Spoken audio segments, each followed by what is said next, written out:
Welcome to our tutorial. Today, we'll show you how to withdraw money from Candy Crush Saga.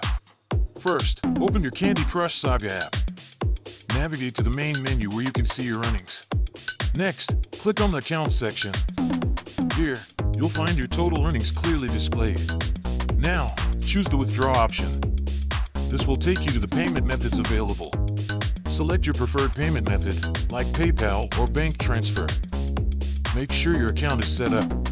Finally, confirm your withdrawal. Watch for a confirmation message. That's it, you're done. Keep in mind, processing times may vary. Typically, it takes 3 to 5 business days. Double-check your payment details to avoid any delays. Accuracy is key to smooth transactions. If you encounter issues, contact customer support for assistance.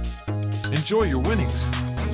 Use them wisely or reinvest in your Candy Crush journey. Remember, have fun while playing. Happy crushing! Thank you for watching. Don't forget to like and subscribe for more tutorials.